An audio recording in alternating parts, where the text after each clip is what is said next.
Olá, meus queridos irmãos. Eu saúdo os irmãos com a santa e gloriosa paz do Senhor, né?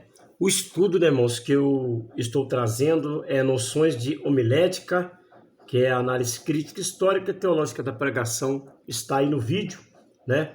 Que são 3 noções da hermenêutica, que é a arte de interpretar as escrituras e a arte também da boa interpretação da oratória, de uma boa pregação, que é as noções da homilética, e também hermenêutica, e nós temos também noções de prolegômenos, análise introdutória, a relevância da natureza e a tarefa da pregação.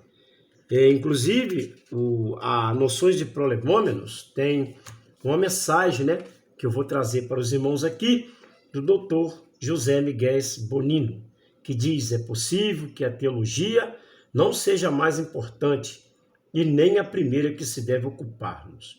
Porém, ela certamente é indispensável. A igreja não pode existir sem interrogar-se constantemente à luz da Escritura acerca da fidelidade do seu testemunho e da coerência entre a sua mensagem, tá, e a vida no culto, né? Então, aqui, no prefácio ao curso de capacitação teológica, que é uma das noções da teologia, da tarefa, que o prolegômenos, ele é a natureza da tarefa da teologia, né, irmão? Como você tem que estudar a teologia, né? Como que se deve estudar a teologia bíblica. Sobre a parte 1, que fala sobre a direção nessa noção aqui. Quem estuda a Bíblia com motivação correta jamais perderá o senso de direção e do propósito, né? A Bíblia é um mapa que mostra o caminho de Deus para conduzir o seu povo na rota certa. E o segundo, proteção, que é primeiro direção, segundo proteção. O fundamento bíblico-teológico capacita o cristão a identificar e a refutar com veemência as doutrinas pseudo-cristãs, propagadas por hereges, embusteiros, religiosos, profissionais, que tentam ludibriar as pessoas para lograr lucro econômico e financeiro. É justamente o assunto que vai ser tratado aqui daqui a pouco. E a parte 3 é provisão. A Bíblia proporciona aos seus leitores e praticantes uma consciência iluminada, né, e crítica, como também supre a sua fome espiritual e alimenta a sua alma e cristaliza suavemente a sua fé. Então, é aqui no Evangelho de João, né, no capítulo 6, do versículo 25, né, e o capítulo 20, versículo 25 e 26, né, Jesus ele falou: vocês me procuram por causa do pão que perece, não por causa da comida que permanece. E ele diz ali, versículo 26, trabalhai pela comida que permanece, não pelo pão que perece. Então os irmãos notam que Jesus alimentou a multidão, mas a preocupação de Jesus para as pessoas é que botasse na mente das pessoas a palavra de Deus, o alimento da palavra de Deus, que vai ter muita coisa boa. Você assiste esse vídeo, me ajuda na divulgação desse vídeo, que tem muita coisa para eu e você aprender nesse estudo da palavra, né? Nós falamos sobre parte 1, né, que é a falta de conversão, parte 2, que é excesso de espiritualidade, desculpa para não estudar a palavra de Deus com zelo e constância. Mas agora nós vamos falar sobre a parte 3, né? Ainda, irmãos, na primeira pregação de pregadores em crise. Estou fazendo tudo divididozinho para você poder entender melhor o estudo da palavra. Então vamos lá. A parte 3, ela fala aqui, falta de capacitação, entendeu? Bíblica e teológica, né? Durante muitas décadas, parte considerada das igrejas evangélicas brasileiras desprezou a capacitação bíblica e teológica. Julgava tais práticas irrelevantes, né, ou desnecessárias, e em alguns casos, uma coisa perniciosa, né, uma coisa que pode fazer mal à manifestação do Espírito Santo, pode impedir o Espírito Santo de agir, né, presumindo que a letra, né, poderia sufocar a espiritualidade do rebanho, né, e por ainda não ter conseguido se libertar de algumas ideias oriundas, tá vendo? Do catolicismo romano, principalmente aquela que alegava ser exclusivamente da liderança religiosa a capacidade de estudar, né? É por isso que a gente vê o caos, né, irmãos, que existe na vida dos nossos irmãos aí, católicos, né? Falta do conhecimento bíblico, o que causa na vida das pessoas, né? Que somente ao líder cabe a capacidade de estudar a Bíblia e assimilar e ensinar a palavra de Deus, né? Repudiou-se categoricamente o estudo bíblico teológico, disciplinas afim. Isto eu estou falando do catolicismo apostólico romano. Agora vamos lá. Tal postura não atenuou a expansão quantitativa da igreja no Brasil, tá? Revelou, no entanto, a sua profunda deficiência bíblica e teológica e prática, viu? A Bíblia, conforme foi dito na disciplina de hermenêutica, né, que é análise crítica, histórica e teológica da interpretação da Bíblia, como você aprender a interpretar a Escritura Sagrada, e ainda ela é um livro desconhecido para muitos evangélicos. Quando se fala hermenêutica, o que significa esse negócio aí? A gente não sabe, né? É desconhecida para muitos evangélicos. O que falta, pastor Zé Carlos? Leitura sistemática, interpretação correta e prática condizente, né? Quanto que homilética é a prática da pregação, a hermenêutica é a prática de estudar as escrituras, né? É a prática condizente, né? Mas o que está ocorrendo, né, irmãos, nas igrejas que não têm um compromisso com a palavra de Deus? Vamos falar sobre o numericismo. Em suma, também não favoreceu o conhecimento bíblico teológico, tá? Por causa de quê, pastor? Pastores teólogos, sociólogos, entre outros, concordam que o vertiginoso crescimento, número da Igreja Evangélica Brasileira, revelou sua capacidade de regimentar novos súditos, né? Bem como sua visível fragilidade bíblica, teológica, doutrinária e prática. Ou seja, as pessoas estão se preocupadas mais com o crescimento da igreja do que com os ensinamentos, né? Com os ensinamentos da palavra de Deus, né? Nós temos um dos grandes escritores, irmãos, que é o Dr. Wander de Lara Proença, né? Ele é um grande pesquisador e deste tema, e cita alguns dos principais fatores que ocasionam tal situação, tá? É um dos fatores que ele fala que ocasionam a tal situação, principalmente no nosso país, né, ou no Brasil. Primeiro, ele bota facilidade para exercer o pastorado no Brasil. Pessoas ainda neófitas ou sem o mínimo de preparo bíblico e teológico. Auto-intitulam-se pastores, alugam um salão e logo passa a ter um grupo de seguidores. E segundo, interesse em fazer a igreja crescer a qualquer preço, tá? Líderes seduzidos pela tentação dos números que tornam superficial o ensino da palavra de Deus. Então, a gente vê aqui que é uma coisa muito séria, né? As pessoas estão preocupadas com o numericismo, a prática do numericismo. Ou seja, o importante é lotar a igreja, encher a igreja. Quanto à falta da capacitação bíblica teológica, está um caos, né, irmãos? Principalmente nas igrejas do nosso Brasil. Antes de falar isso aqui, eu quero falar acerca de um pastor, não vou falar o nome dele, não vou citar o nome dele, muito meu amigo, né? Ele morou aqui no meu bairro, onde eu moro, aqui no estado de Minas, Juiz de Fora, estado de Minas Gerais, e ele, poucos tempos, eu fiquei um pouco triste, que ele era muito meu amigo, e ele foi embora para os Estados Unidos, e ele ficou, parece que mais 2 anos lá. Ele tem a família dele quase toda nos Estados Unidos. E uma vez depois de uns anos depois, eu encontrei com ele no centro da cidade, e eu falei, pastor, poxa, o pastor de volta, o que aconteceu? E ele me trouxe uma coisa muito séria. Olha que coisa séria que esse pastor falou comigo. Ele falou, pastor Zé Carlos, eu fiquei desanimado com a igreja lá nos Estados Unidos, porque quando eu me apresentei numa das igrejas lá, o que aconteceu lá comigo lá? Eu não fui recebido como pastor, eu fui recebido como membro. Aí eu falei, pastor, mas por quê? O pastor não foi recebido como membro na igreja lá? Aí ele falou, porque lá, pastor, todo pastor tem que ter, no mínimo, o básico em teologia. Ó, irmão, que coisa séria.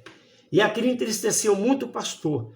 E esse foi um dos motivos a qual ele regressou para o Brasil. Por aí você vai vendo, né, que em alguns países aí fora, irmãos, as pessoas que não têm, no mínimo, um básico em teologia, não adianta, vai sentar no banco da igreja, não vai poder exercer o cargo de pastorado. Então você vai vendo por aí a situação, né? Por isso que o Brasil tem muitas igrejas abertas por aí, de qualquer maneira, porque o governo, ou seja, as igrejas não exigem a capacitação bíblica teológica do obreiro. Então isso é uma coisa muito séria. Os irmãos me perdoem de eu estar trazendo esse testemunho desse pastor amigo meu, não vou falar o nome, né, irmãos? Mas isso aconteceu, um pastor amigo meu que foi para os Estados Unidos, né? E vamos lá.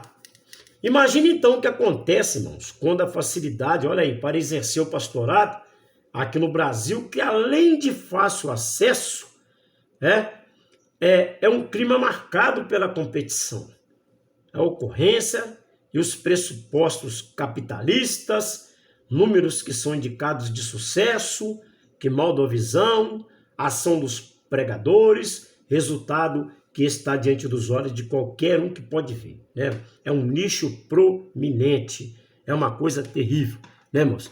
Então, a gente vê aqui, né, o que ocorre nessa situação, né? Não é fácil, né, irmãos? Não é fácil para nós, né, que estudamos a palavra de Deus, né, e que nós levamos a sério, né, a palavra do nosso Deus. Não é brincadeira, né? Então a gente vê aqui que eu terminei agora essa parte 3, né, que fala sobre a falta da capacitação teológica e o que acontece no nosso Brasil, a deficiência, né, irmãos? Agora vamos falar sobre o quarto assunto, né? Pluralismo e pragmatismo religioso. Pastor Zé Carlos, o que significa essa palavra tão difícil? Pluralismo e pragmatismo religioso. Significa o seguinte: diluir a mensagem de Deus para não perder fiéis. Olha que coisa séria. Outro problema gravíssimo que a pregação autêntica da palavra de Deus enfrenta em nossos dias, o movimento filosóficos, né? Mencionarei apenas da existência de outros, entre outros, o pluralismo, seus pressupostos que adentram sorrateiramente os portais cristãos e alteram inclusive o conteúdo da prédica, né? A mensagem que deveria preservar os ensinos de Jesus, ou sejam, igrejas que só pregam aquilo que a igreja quer ouvir e não aquilo que a igreja precisa ouvir. O que significa isso? Pluralismo, tá? Diluir a palavra de Deus para não perder fiéis. Então, as igrejas hoje estão preocupadas em pregar aquilo que o pecador quer ouvir e não aquilo que ele precisa ouvir. Os ensinos de Jesus e dos apóstolos, né, irmão?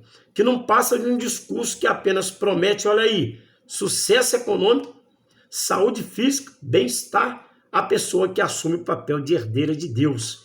Esse é um dos fatores que estão no subsolo da conversão em massa nas igrejas evangélicas brasileiras atualmente, né?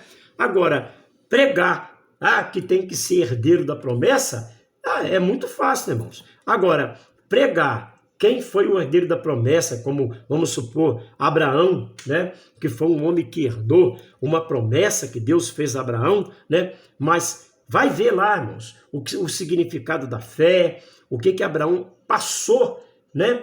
De provações e Deus provando a sua fé para que ele pudesse herdar as bênçãos do Senhor. E mesmo assim, né? Não alcançou todas as promessas, né? As promessas de Abraão foi para uma posterior, né? As promessas que Deus fez para ele, nem todas ele alcançou. Se você for olhar no livro de Hebreus 11, você vai ver lá. Você vai ver lá que nem Abraão não alcançou todas as promessas. Mas aí vamos prosseguir. É um dos fatores que estão no subsolo da conversão em massa, tá? Para piorar a situação, parte da liderança cristã, que infelizmente já ingressou no ministério, tendo uma motivação pecaminosa, viu? Ganhar dinheiro, ter visibilidade, projeção social e etc.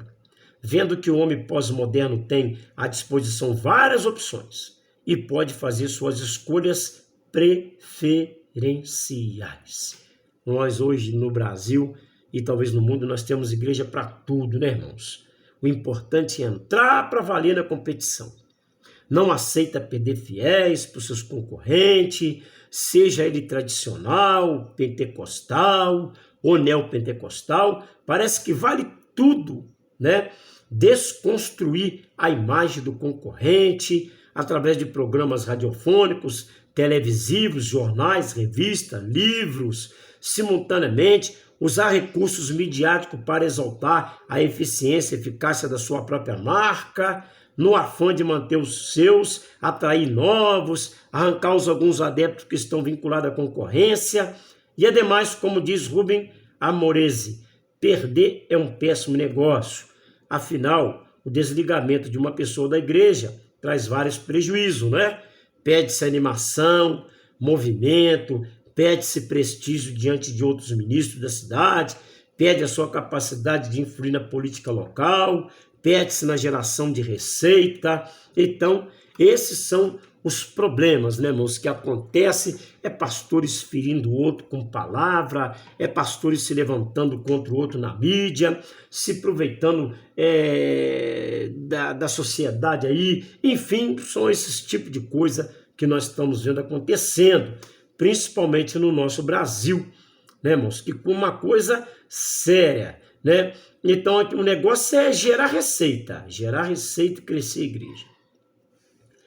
As principais minudências do pluralismo, mesmo religioso, são as vastas alternativas, né, que oferecida ao homem.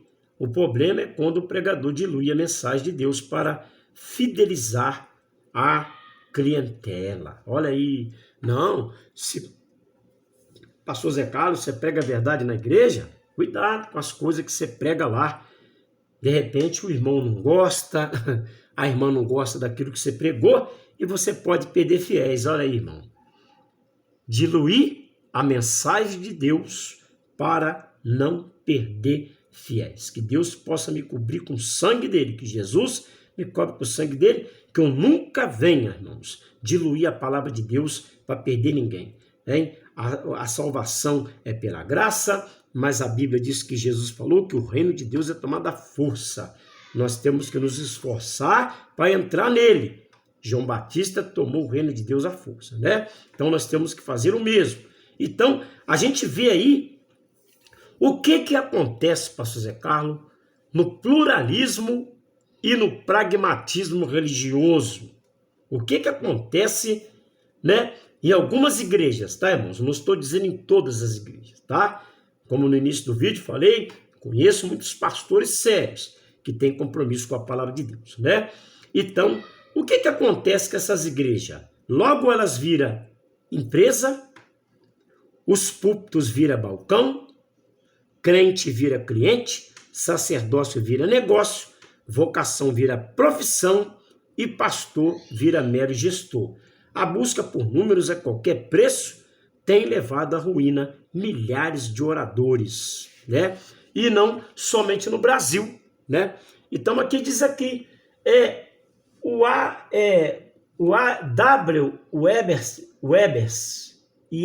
Yerbes, é um nome muito complicado, né?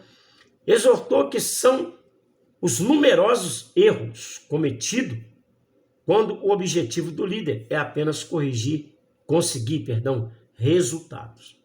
Ele fala assim, em primeiro lugar, a pessoa se preocupa-se com números, quantidade. Depois começa a substituir a realidade espiritual por estatísticas, viu?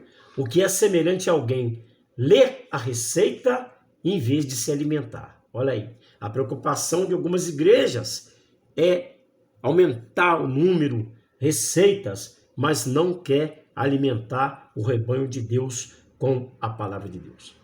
Quantas pessoas estiveram presentes? Vamos lá. Quantas se decidiram? Quantas se tornaram membros? De quanto foi a oferta? Todas essas eram mais importantes do que o que estávamos ou não glorificando a Deus durante a reunião. Não demorou muito para que a igreja deixasse de ser considerada pessoas em assembleia. Tornou-se nomes e números num arquivo e mais tarde no computador. As pessoas já não eram mais uma finalidade em si mesmas. Tornaram-se meios para um fim, conseguir multidões maiores e mais resultados, né? O profeta Isaías diz, ai dos pastores, né? Que come da minha gordura e veste da minha lã, mas não apacenta as minhas ovelhas. Deus vai cobrar muito desses tipos de igreja que não se preocupa com a palavra de Deus e que quer levar as coisas de Deus de qualquer maneira, né? Ward Gillespie, chanceler da Universidade da cidade de Nova York, há décadas já havia denunciado que as igrejas estavam cheias de apelo aos desejos carnais, aos paladares estéticos, oratórias brilhantes, música científica, tópicos sensacionais e bancos de igrejas modernos são iscas para atrair as pessoas. E pior, uma igreja chamada próspera quando esses dispositivos miseráveis fazem sucesso, né? Se você olhar lá no livro de Apocalipse, capítulo 3, o que Deus fala da última igreja Laodiceia, né? Que ela diz, rica sou e de nada tem falta. O que a repreensão da igreja de Laodiceia? Tu és pobre, nu e desprovido da graça. Olha que coisa séria, irmãos. Pensa nisso aí, pastores. Vocês que são pastores de igreja, pensa bem no livro de Apocalipse lá, na última igreja da carta de Laodiceia, e medita lá para você ver, né? Expedientes humanos são muito ilusórios, atrativos, mas infelizmente muitos pregadores os empregam. Eles pensam que atrairão multidões, encherão os bancos da igreja, e na verdade isso até pode acontecer, mas esses não são os objetivos para os quais o Senhor te enviou, pastor. Os seus arautos, nem você, nem os arautos do Senhor. O sucesso de não dever ser calculado por meio de casas cheias, aplauso popular, mas por meio de corações convictos e convertidos, assim como pelo fortalecimento da fé e a piedade no povo de Deus. E eu estou encerrando aqui uma das partes, da primeira parte, que foi, eu dei aqui primeira, segunda, terceira, a quarta parte, e depois eu vou estar entrando no próximo vídeo com a segunda parte, que fala sobre prefácio, a homilética e a pregação. Você que está ao alcance da minha voz aqui, neste estúdio, me ajuda a divulgar o Evangelho de Jesus e que Deus possa te abençoar. Oh, Jesus.